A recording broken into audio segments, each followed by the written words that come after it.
자, 작년 말 국내 경제를 떠들썩하게 만들었던 이슈가 있죠. 대형 건설사 태형건설의 워크아웃 사태. 여기에다가 홍콩 H지수 주가 연계 증권, 이른바 홍콩 ELS 사태 여파도 여전히 이어지고 있습니다.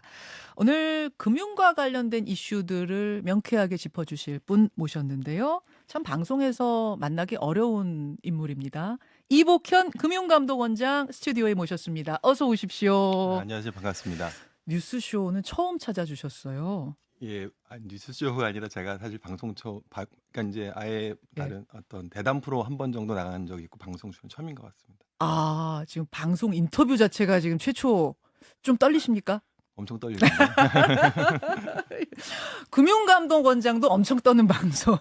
그래도 사실은 우리 뉴스쇼 같은 경우는 제가 예전에 그 전 직장 있을 때 예. 출퇴근을 보통 한 7, 8시 하는데 예. 출퇴근 한 1시간 정도 걸릴 때 항상 계속 일주일에 한 3-4번 이상 들었던 거래 갖고 좀 뭔가 뭐 애정이 있고 와. 또 팬심을 갖고 이제 출연을 했습니다. 아, 고맙습니다. 청취자 출신이시군요. 그렇습니다.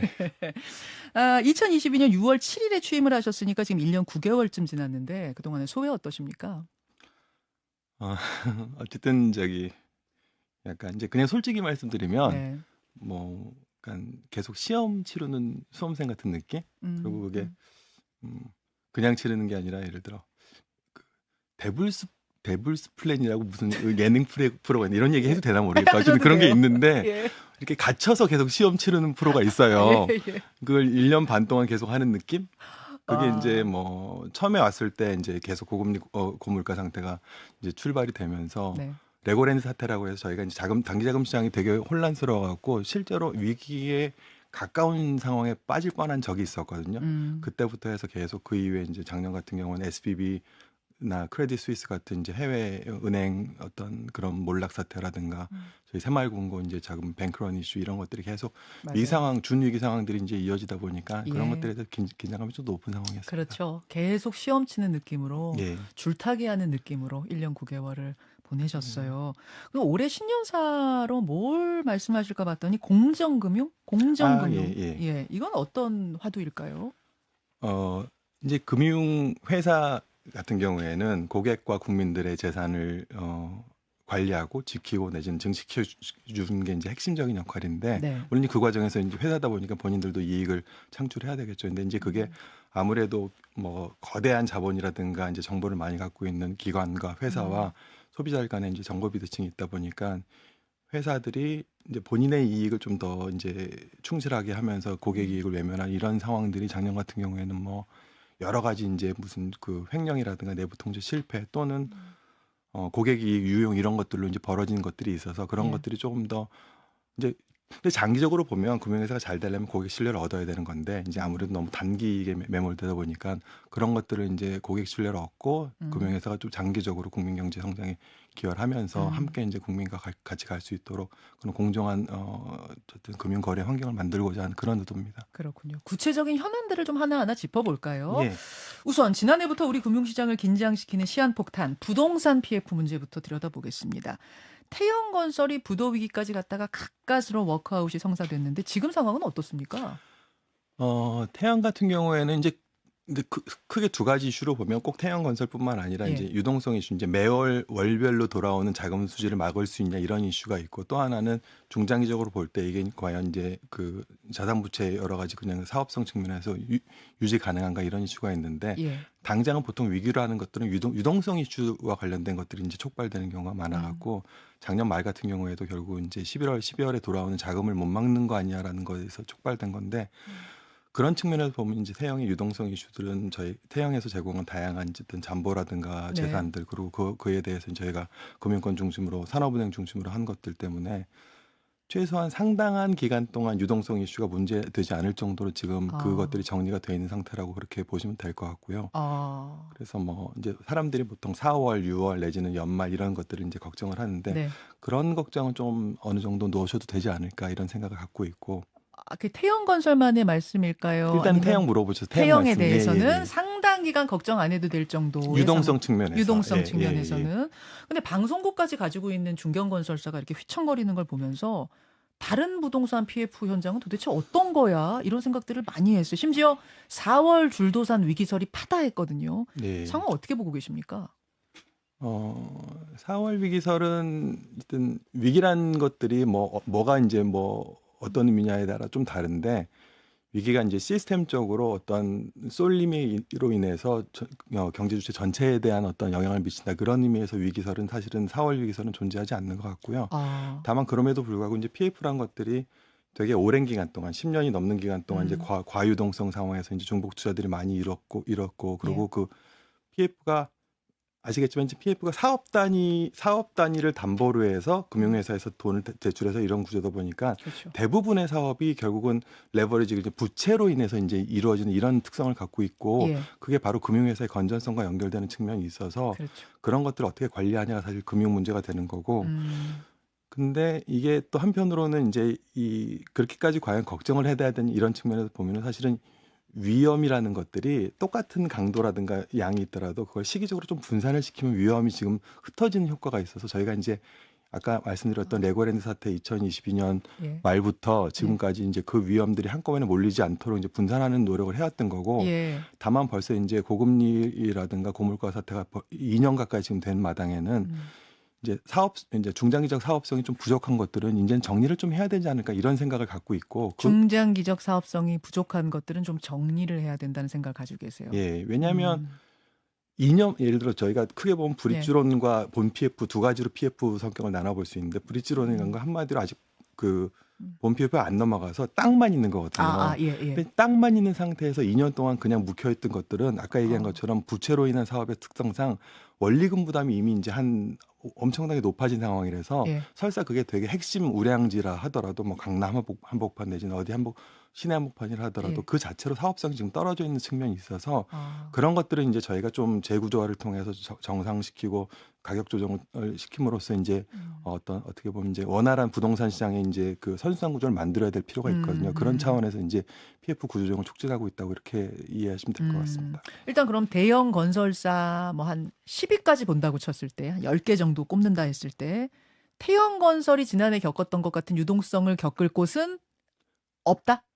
10위권 내에는 없는 걸로 보시면 되고요. 다만 이제 이제 설명을 좀 드려야 되겠 태양건설 같은 경우는 어떤 특징이 있냐면 보통 시행과 시공이 나뉘는데 예. 건설사는 시공사거든요. 그러니까 예. 시공을 통해서 이익을 봐야 되는 건데 그렇죠. 그러니까 시행을 같이 하면 그 이익을 훨씬 더 많이 볼 수가 있는 거예요. 그렇죠. 대신 이게 나빠질 땐 또 같이 손실도 많이 나빠지죠. 보는 건데 네. 태양 같은 경우에는 시행 시공을 같이 하는 사업 구조를 많이 하다 보니까 이게 다운턴 때의 그 충격이 훨씬 더 컸던 거고 아하. 태형만큼 그러니까 특히나 10위권 내의 대형 건설사 중에서 태형만큼 이렇게 과도한 레버리지를 쓴 데는 없어요. 그러다 보니까 이제 그런 예. 태형과 비교하는 측면에서 보면은 그렇게 큰 이제 위험은 없다고 보시면 되는데 예. 다만 여전히 이제 PF가 한 특성상 부동산 시장이랑 연결돼 있다 보니까 부동산 시장의 급락이라든가 과도한 쏠림 내지는 위기가 있을 경우에는 금융회사건 대형건설사건 영향을 받을 수 있기 때문에 제가 그걸 관리하는 거라고 이렇게 보시면 될 것 같습니다. 알겠습니다. 이복현 금융감독원장 지금 만나고 있습니다. 또 다른 큰 이슈가 홍콩 ELS 사태입니다. 홍콩 예. ELS 사태. 여러분, 그러니까 홍콩 주식시장에는 H지수라는 게 있어요. 홍콩의 우량주들로 구성된 지수인데 이것과 연계해서 만든 파생 상품이 바로 홍콩 H지수 연계 ELS 상품. 홍콩 H지수가 어떤 기준선 아래로 떨어지지 않으면은 은행 이자보다 수익률 높게 쳐드립니다. 근데요, 홍콩이 부도나지 않는 한 그 아래로는 안 떨어져요. 이렇게 선전하면서 판 거예요, 이 상품을. 근데 부도나지 않는 한 기준선 아래로 안 떨어진다던 그 홍콩 H지수가 떨어진 겁니다. 그러면 회복될 때까지 기다리면 되지 않느냐? 그게 아니에요. 이거는 만기가 돌아오는 상품입니다. 만기가 되면 무조건 빼야 됩니다. 그런데 올 초에 만기가 돌아오는 분들 투자금 다 합치면 이게 19조? 뭐 엄청난 액수가 되더라고요. 근데 원금에 반토막 난 분들이 수두룩합니다. 민원 제기하신 분들의 65%가 노인이라고 하는데 이분들은 그렇게 얘기해요. 저도 지난번에 인터뷰를 했습니다만 아니 은행에 적금 부으러 갔는데 적금만큼 안전하다고 해서 내가 든 거다. 나는 파생 상품이 뭔지도 몰랐다.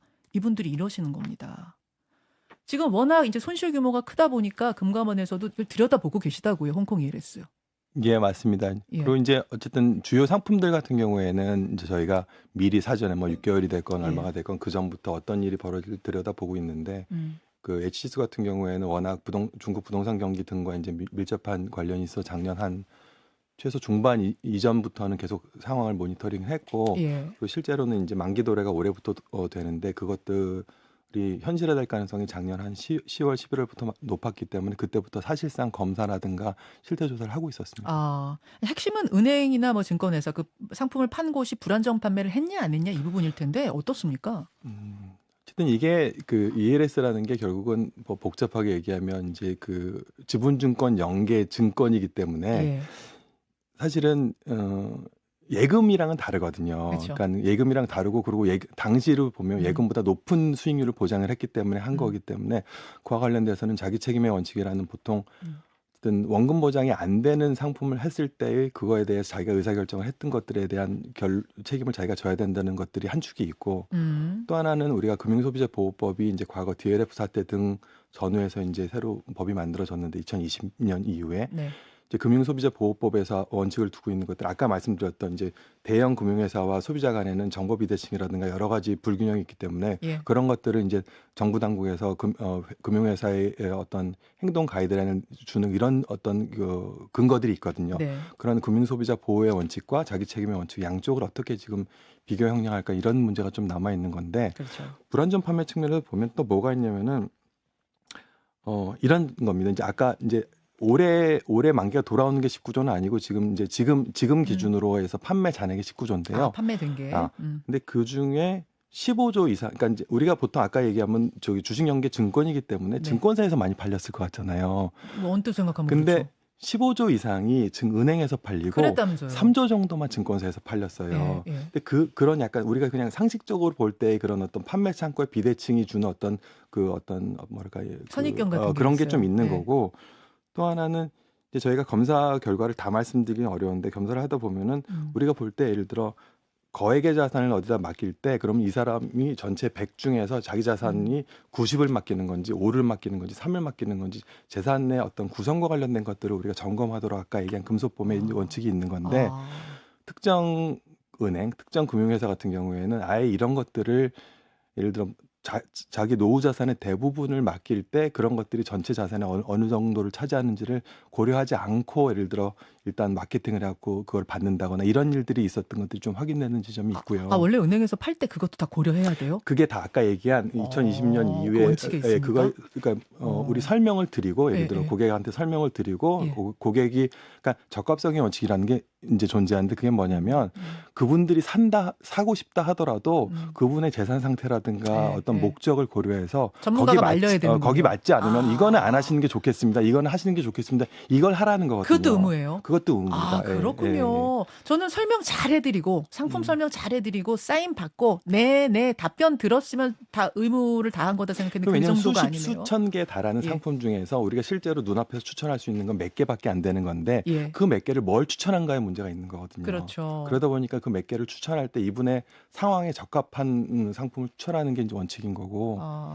그런 경우들, 그러니까 그 부분에 대해서 고려하지 않은 판매들이 좀 보인다 그 그리고 말씀이시고요. 또 하나 예를 들어 좀 눈에 띄는 지점이 뭐가 있냐면 예. ELS 같은 경우는 한 20년 가까이 지금 판매된 상품인데 그러면은 우리가 어떤 의무가 있냐면 과거의 수익, 손실, 실적을 분석을 해서 그거를 고객한테 설명을 드려야 되는데 이게 특정 금융회사 같은 경우에는 그게 이제 그 상품을 만든 증권사에서는 20년의 실적을 분석을 해갖고 그 중에서 20% 이상의 손실 난 구간들이 8% 정도 확률이 있다 이렇게 그 상품 설명을 하는 게 있는데 네. 그걸 판매하면서 그거를 걷어내버리고 짧은 기간 10년으로 하면 왜냐하면 2007, 8년에 있었던 금융위기 기간이 빠지거든요.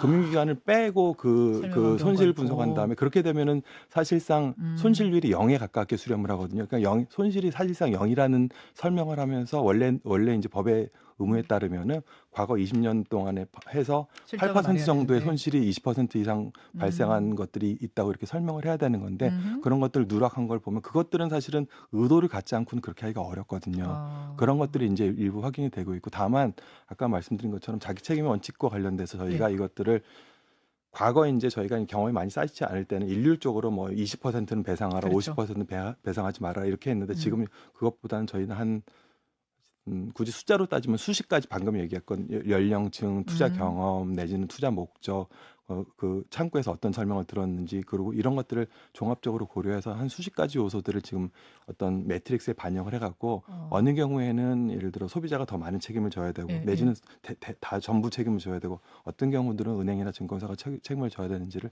좀 그런 것들을 하나 이제 요소들을 하나하나 넣어갖고 그것들을 정리하는 작업을 지금 하고 있는데 그 발표가 9일, 10일에 나는 게 맞습니까? 11일 정도 준비하고 있어요. 11일 예, 정도에. 11일 정도. 이거 월요일 알겠습니다. 날 준비하고 있어요. 그러면은 제가 뭐 정리를 좀 대충 해서 질문을 아직 최종 결정은 아니지만 몇 가지 가이드라인만 좀 정리를 해보자면 우선 예. 케이스에 따라 차등 배상이 원칙이다. 배상이 안 될 수도 있고 아예 안 될 수도 예, 있고. 예, 그렇죠. 예, 0부터 예. 100까지 차등 배상이 그렇- 케이스마다 다 다르게. 그럼 지금 투자자들은 모든 투자자한테 원금 100% 보장하라 막 이렇게 주장하고 계시는데 그런 경우는 아닌 거네요. 일괄 100%. 예를 들어 예를 들자면 네.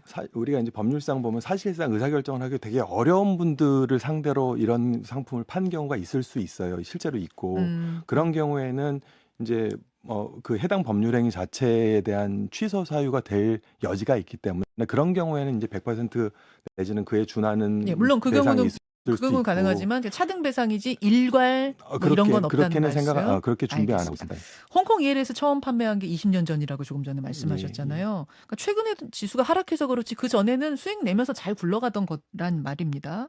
근데 재투자를 한 케이스들이 있습니다. 예. 한번 투자해보고 안전하네, 괜찮네 하고 또 투자하신 분들. 이런 분들은 결국 알고 산 거 아니냐 해서 이번 배상에선 제외라는 원칙도 지금 뭐 돌고 있던데 맞습니까? 그러니까 재투자의 경우에도 좀 봐야 될 것이 예를 들어 재투자 지금은 보통 20년, 21년에 가입한 이제 상품들인데 2021년. 16년, 17년에 마찬가지로 지금 홍콩 H 지수가 급락을 하는 바람에 예. 넉인이 발생한 적이 있었어요. 네. 사실은 그렇게 되면은 과거 이제 20년에 가입한 사람 경우에는 뭐 15, 16년에 했다 하더라도 17년에 발생한 그 상황을 적절히 잘 설명을 해야 되거든요. 아, 그 은행이라든가 증권사 입장에서는 과연 그러면은 그 상품을 그리고 이제 재투자를 하더라도 그때 상황에 비춰서 과거 수익률이라든가 위험을 적절히 고지를 해야 될 텐데 그런 고지가 적절히 있었으면은 그런 경우에는 은행이라든가 증권사가 책임을 상당히 면할 수 있을 거고 그런 고지가 없었다면 아까 제가 최초에 말한 원칙에 따라서 알겠습니다. 적절한 배분이 이루어져야 될 것 같습니다. 알겠습니다. 이복현 금감원장 지금 만나고 있습니다. 아니, 이 방송 첫 출연이시고 자주 나오시는 분이 아니다 보니까 제가 질문거리가 막 쏟아집니다. 이 질문도 무서워 죽겠습니다. 근데 이제 다른 금감원장들하고의 차이 젊은 금감원장이시라 그런지 굉장히 소통을 활발하게 하시려고 노력하시더라고요. 기자회견, 기자간담회도 가능하면 많이 가지려고 하고 설명도 많이 하시려고 노력하는 것들이 굉장히 돋보입니다. 예. 어쨌든 금융 이슈의 성격상 예. 국민들이라든가 내지는 소비자와 잘 소통을 해야 될 것 같고 금융회사라도 마찬가지로 그렇게 그렇죠. 노력은 하고 있습니다. 그래서 이 질문도 드립니다. 예. 최근에 일본의 뭐 니케이 지수는 4만 선 돌파하고 또 미국 증시도 연일 신기록 세우고 있고 이런 상황인데 우리 증시만 힘을 못 쓰고 있어요. 대체 우리 주식시장은 왜 이렇게 소외된 건가? 왜 우리 주식시장은 이렇게 저평가돼 있는 건가? 왜라고 보십니까? 어쨌든 최근에도 상대적으로 예를 들어 뭐 미국, 일본, 뭐 인도 등에 비추어서는 상대적으로 상승률이 지금 좀 떨어지는 건 맞고요. 근데 다만 또 유럽이라든가 뭐 네. 아까 중국 얘기했지만 중국에 비해서는 또 나쁘지 않은 것도 맞고 그러니까 이제 그러니까 크게 보면 예. 우리 경제가 갖는 특징이 뭐냐면 이제 우리가 개방 경제이고 우리가 위험 자산이라든가 어떤 위험성이 큰 이제 경제로 보고 있기 때문에 최근처럼 이 변동성이 큰 상황에는 일본이라든가 미국보다는 저희가 아무래도 좀 약할 수밖에 없는 거고 다만 그건 단계의 문제고 이제 과거 그럼 그 전에는 왜 이렇게 계속 그렇죠. 그런 적이 잘 높은 평가를 못 받았냐 저평가. 문제가 있는데 그게 이제 짧게 보면 예를 들어 과거 다른 어떤 주식시장에 비해서 저희가 배당성이 낮다든가 내지는 주주 친화 정책이 좀 못하다든가 내지는 어떤 우리가 좋은 점들을 적극적으로 지금 해외에 알리지 않았다든가 그리고 또 뭐 외환시장 개방의 이슈 뭐 여러 가지 그냥 복합적인 이슈가 있는 건데 이제 굳이 이제 결론을 먼저 뛰어들어서 말씀을 드리자면 네. 저희가 최근에 발표한 밸류업도 그렇고 그리고 사실은 또 이게 길게 보면은 이번에 최근 한두 달 사이 이슈 뿐만 아니라 이제 정부 출범 이후 그리고 저희가 한 1년 반 동안 자본시장 활성화를 위한 여러 가지 정책을 하면서 소액주주 보호와 관련된 예. 새로운 제도들을 많이 도입했는데 그런 것들이 사실 다 일련의 어떤 국내 주식시장 내지는 금융시장의 정당한 평가를 위한 노력의 일환으로 봐주셨으면 좋겠습니다. 아, 이 우리 주식시장이 더 오를 여지는 충분히 있다고 보세요. 저는 그렇게 보고 있고 그리고 이게 약간 우리가 단순한 선택의 문제가 아니라 예. 지금 같은 경우에 아까 말씀드린 것처럼 과거에는 솔직히 말씀드리면 이제 부동산 시장의 좀 급격한 팽창에 기대어 국가의 어떤 경제의 어떤 내수 촉발 요인도 거기에 이제 많이 의존한 측면이 음. 있고 국민들의 재산 형성도 사실은 뭐 아파트를 한 채 사고 거기에 네. 오르고 뭐 이런 식으로 이제 부동산에 기한 음. 자산 축적을 이제 많이 이제 의존을 해왔는데 네. 지금은 최소한 당분간은 급격한 부동산 시장의 팽창은 저희가 용인할 수도 없고 용인할 여력도 없습니다. 그래서 아. 그런 걸 고려할 때 그럼 과연 뭐 롱텀으로 보면 이제 국민들의 뭐 노후 보장의 문제 내지는 자산 어떤 운영의 문제 이런 것들을 자본시장에 의존하지 않고는 되게 어려운 환경이 됐기 때문에 이게 아. 어떤 선택의 문제가 아니라 이제는 생존 내지는 어떤 필수의 문제로 저희가 바라보고 있습니다. 그렇게 바라보고 예, 예. 주식시장을 그렇게 바라보고 계시는군요. 그러니까 주식시장 내지는 어떤 우리 그 금융시장의 예. 어떤 자산 운용의 어떤 예. 그 원활한 그 선순환 구조의 창출이 단순히 그냥 어떤 특정 산업의 문제가 아니라 전체 경제의 어떤 선순환 구조의 되게 중요한 요소의 하나로 보고 있습니다. 대선 당시에 뭐 주가 지수 5천 시대를 우리도 열 수 있다 이런 공약들도 등장하고 그랬었잖아요. 그런 것도 가능하다고 보십니까? 어쨌든 뭐 바램 갖고는 뭐 여러 가지 얘기를 할 수 있는데 이게 주식시장의 특징이 되게 냉정하거든요. 되게 냉정하고 예.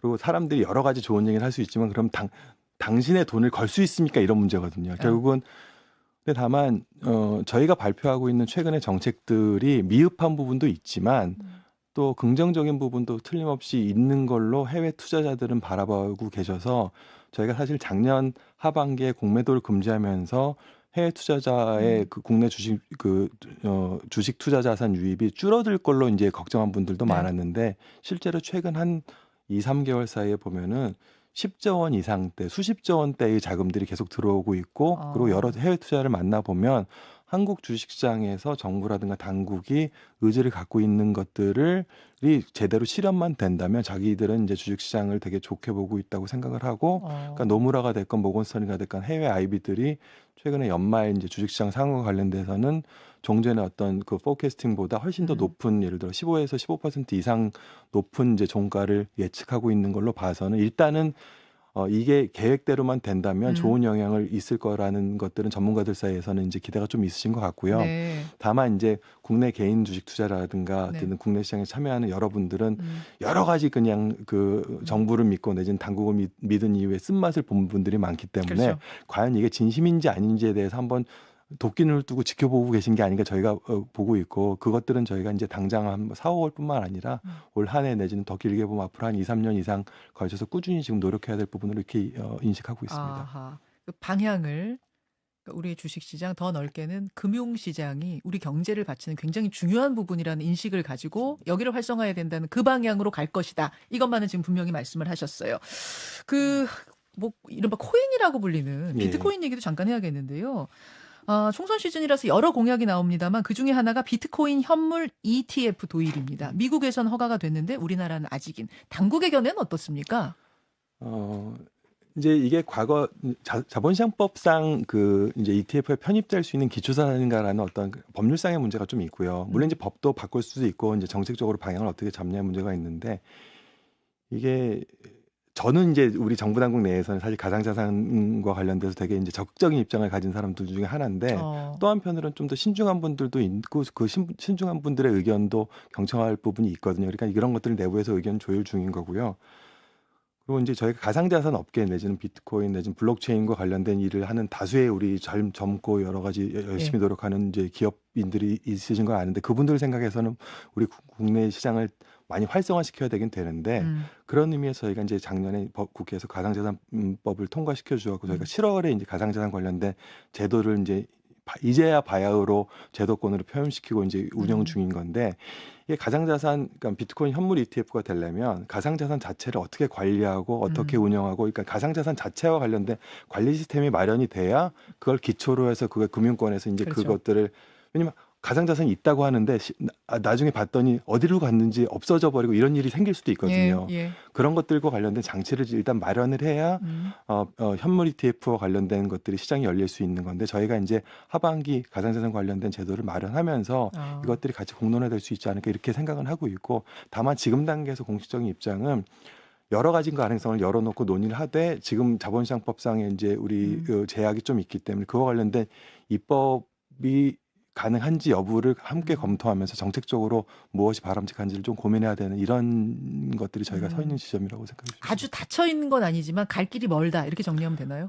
근데 그 먼 것이 예. 아주 멀지는 않고 어쨌든 올 하반기가 지나기 예. 전에 공론화가 왜냐하면 가상자산이 아까 말씀드린 것좀 7월에 저희 제도권에 들어오고 과연 지금은 예를 들어 가상자산과 관련된 어떤 뭐 가격 조작 행위 내지는 뭐 빼돌리기 행위, 해킹 이런 것들을 제도적으로 지금 막을 수 있는 장치들이 없었거든요. 네. 이제 그런 것들이 마련돼서 예. 가상자산 자체에 대한 어떤 신뢰가 쌓이면 예. 이게 과연 금융이라는 제도권으로 들어올 수 있는지 없는지가 하반기쯤에 어차피 지금 가상자산 2차 입법이 논의가 돼야 될 것들이 이제 국회가 새로 열리게 되면 그게 이제 예.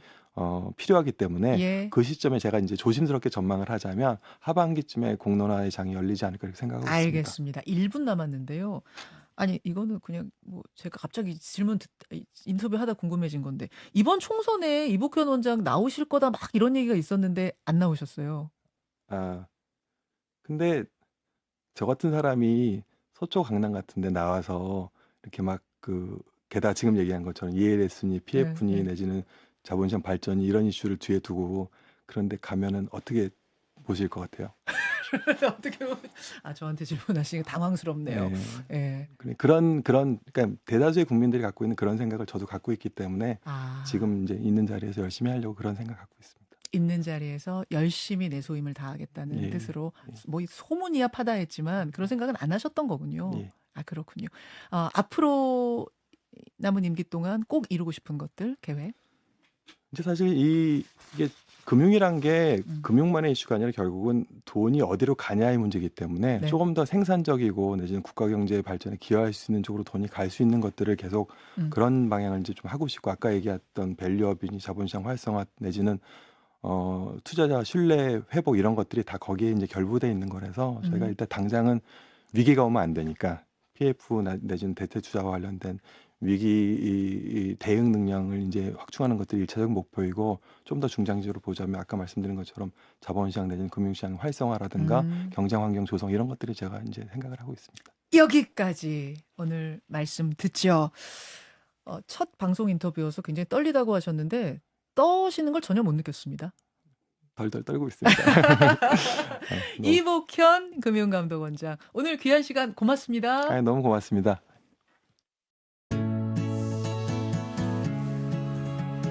김현정의 뉴스쇼는 시청자 여러분의 참여를 기다립니다. 구독과 좋아요, 댓글 잊지 않으셨죠? 알림 설정을 해두시면 평일 아침 7시 20분 실시간 라이브도 참여하실 수 있습니다.